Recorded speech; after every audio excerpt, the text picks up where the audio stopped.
I decided to save the best for last. I'm not just saying that because my favorite team is in this division. I genuinely believe that the AFC South is going to be the most competitive division next season, and maybe for years to come, depending how the whole Nick Foles experiment plays out in Jacksonville. Now, I know a majority of my subscribers, my viewers, they're Texans fans, but I do know I have a few Titans and Jaguars fans that do watch my videos, and I'm not sure if I have any Colts fans that are subscribed. I've never seen a friendly Colts fan in my channel, so if you're a Colts fan, say hi, and then everybody else can just be mean to him and say mean things to the Colts fans. But let's get to talking about this division. Alright, just how I usually do, I'm going to start off with the 4th place team. And coming in 4th place in the AFC South, I have the Tennessee Titans with a 7-9 record. Now, I don't think the Titans are a bad team. In fact, in my opinion, 7-9 would be a good season for the Titans. Why? Look at their schedule. It is absolutely brutal. Not only in their division, but outside too. I mean, they play the Colts twice. The Titans have never beat Andrew Luck. They play the Texans twice as well. Deshaun Watson owns the Titans in Houston. And the Titans do tend to own Jacksonville, but Jacksonville got some new quarterback, so, maybe things can change there, but, inside the division, doesn't look so good. They're not going to get many wins there. Outside the division, they play the AFC West. Kansas City and the LA Chargers. Those are two really tough games there. The Broncos, I don't think the Broncos are going to be a pushover team either. The Raiders, who cares about the Raiders? And then they play the NFC South. The Saints, the Falcons, the Panthers. All three of those could be very good teams. And then week 1, they play the Cleveland Browns. Everybody's favorite team. Super Bowl bound Cleveland Browns. Honestly, Tennessee, I am hoping you guys punch the Cleveland Browns in the mouth week 1. That ought to shut up the Browns fans for a good while, honestly, because they're getting out of hand. Now, in terms of their roster, the problem with Tennessee's roster isn't a lack of talent. I think it's a lack of star power. I mean, seriously, look at the Titans roster, and they really have no superstar players. Like, if you're going to be a good NFL team, you need at least a couple superstars. I mean, Houston, J.J. Watt, Davion Clowney, Deshaun Watson, DeAndre Hopkins. Indianapolis, Andrew Luck, T.Y. Hilton. Could even argue Quentin Nelson. Jacksonville, Jalen Ramsey, A.J. Boye, Calais Campbell. Tennessee, you got maybe Kevin Byard. He's kind of getting there. And honestly, I know Kevin Byard because, he's in my division. He's a very good player, but you ask anybody else, not many people really know about Kevin Byard. You could make an argument for Jurrell Casey, but I think Jurrell Casey isn't a superstar. I think he's very good. I'd put him in the same category as, say, a Whitney Merciless. Maybe Taylor Lewan, but even then, Taylor Lewan, he suspended the first 4 games. And Taylor Lewan's kind of up and down. He'd have good games and then bad games. Delaney Walker's kind of old. I don't know if he's going to be able to come back to that old form after the injury. Like, they lack superstar players. And then it all comes back to Marcus Mariota. Can he play a full 16-game season? And these past 2 seasons for Marcus Mariota, they've been terrible. You can blame this, you can blame that. But Marcus Mariota himself, he hasn't been good.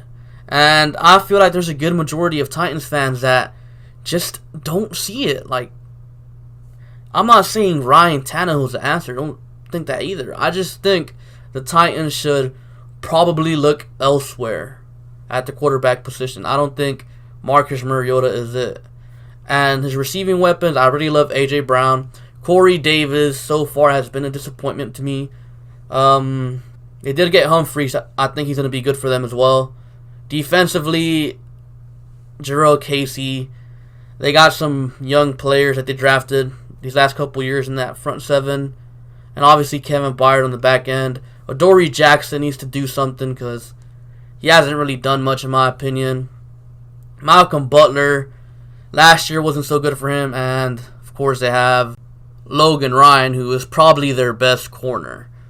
Now, the Titans as a whole, offensively, it starts with Derrick Henry. And I've seen this firsthand. You can't do anything with a good run game and a good defense. I used to believe that, but after seeing what my Texans have went through up until we got Deshaun Watson, you don't get anywhere with that. I don't think this whole offense goes to Derrick Henry and a stingy defense is going to work. I don't see that working for the Titans. I have them going 7-9. Coming in third place in this division, I have the Jacksonville Jaguars with an 8-8 record. Now, last year the Jaguars, Blake Bortles Blake Bortles'd them, and they just completely imploded. I think the Jaguars still have talent, but I don't see them really doing much this season because they're not the same team that they were in 2017. Yes, they still got Jalen Ramsey. They still got Boye. They still got Calais Campbell. They still got Yannick Ngakoue. They drafted Josh Allen this past year. Not the terrible quarterback Josh Allen, the edge rusher Josh Allen. They drafted him. They still got Fournette. But on that defense, in 2017, that dominant defense, they lost a lot of pieces, such as Barry Church, Tashawn Gibson, Aaron Colvin, Malik Jackson, Telvin Smith. Telvin Smith is the big one. Telvin Smith retired or something. I don't know what's going on there. I don't know why he retired. Kind of came out of nowhere. But that Jaguars defense isn't going to be as dominant as the 2017 defense. And Nick Foles on offense, he's got no weapons. Literally. People are expecting Nick Foles to come in here and do what he did with Philly. But Philly had the best offensive line in football. They had Zach Ertz. They had Alshon Jeffrey and Nelson Aguilar. In Jacksonville, he doesn't have that. He has a questionable O-line, and I say questionable because there is a chance that this offensive line can be good. But if you look at their offensive line, left tackle Cam Robinson was hurt last year, but hasn't really shown anything. Left guard Andrew Norwell. Andrew Norwell was an All-Pro in Carolina last year, was disappointing for him. Center Linder is actually really good. I think he's underrated, top 5 center in the league easily. And then right tackle, they just drafted the rookie Jawan Taylor. So they could potentially be good on the O-line, but it's not going to be as good as Philly. And then, Fournette is a little bit injury prone, so who knows if Fournette can stay healthy all year. But nonetheless, Nick Foles has no weapons. That defense isn't going to be as good as it was in 2017, so I have the Jaguars going 8-8, and of course you have those growing pains early on in this season with Nick Foles getting used to this new team, new place, new everything pretty much. Now, coming in second place in this division, I have the Indianapolis Colts. Colts fans are going to hate me, some Texans fans might disagree, but I have the Colts with a 10-6 record. Now, I have the Texans with 11-5 record as well. You could flip these if you want, but I think this is where the Texans and Colts are going to end up. They're going to be fighting for first place all season long. One of them's going to win it by one game. Now, with the Colts, it starts with Andrew Luck. And at the moment, there's something wrong with Andrew Luck, something on his ankle or something like that. The Colts aren't saying much about it, and they don't have to say anything about it, but I do see a lot of Colts fans that are concerned. Honestly, knowing my luck, the Texans' luck, Andrew Luck's going to be fine, and he's going to light the league on fire for 192 touchdowns and 6,000 passing yards. I think Luck's going to be fine. I don't see it being a huge issue. If anything, it's probably a grade 2 high ankle sprain, and he'd be ready by week 1. And if it was anything more severe than that, like a grade 3, then he'd be in a walking boot and stuff. So it's not, anything that severe. Now, obviously, gotta talk about their offensive line. Jesus, man, I envy that offensive line. Deshaun Watson needs him a Quentin Nelson. Quentin Nelson went in there and completely changed that Colts offensive line. Before Quentin Nelson got there, Ryan Kelly was meh. Anthony Costanzo was washed up. But Quentin Nelson, he went in there and changed things for them. And, you can't forget Braden Smith either. I feel like he's often overlooked. Because, obviously, Quentin Nelson. But Braden Smith was a rookie last year, too. And those two are going to be there for a good while. And even Ryan Kelly, he's pretty young as well. He got drafted, 3 years ago? So, yeah, their offensive line is really good. Eric Ebron, obviously, the guy was a complete bust in Detroit. But he goes to Indy and has a great season. And, they got Jack Doyle. People forget about Jack Doyle, but Jack Doyle is probably better than Eric Ebron. So they have a deadly tight end duo. They have T.Y. Hilton, drafted Paris Campbell in the 3rd round, I believe it was. So, yeah, that Colts offense, it's going to be scary. And for the Texans, T.Y. Hilton is still there. So, yeah. Defensively, they do need some more help, in my opinion. But they still got Darius Leonard. They signed Justin Houston, who, in my opinion, is a forgotten about star. Just a few years ago, Justin Houston had, 22 sacks in one season? So, if Justin Houston can stay healthy, he could definitely contribute to that team and add some pressure, which is something the Colts couldn't really bring last season. Pressure to the quarterback. On the back end of their defense, they have Malik Hooker, who has kind of been a disappointment as of now. Obviously, year 1 tore his ACL, so year 2 was kind of him coming back from that. So here in year 3, I'm expecting him to make a jump and really be that safety who I thought he was going to be. And I thought Malik Hooker was going to be a perennial Pro Bowler.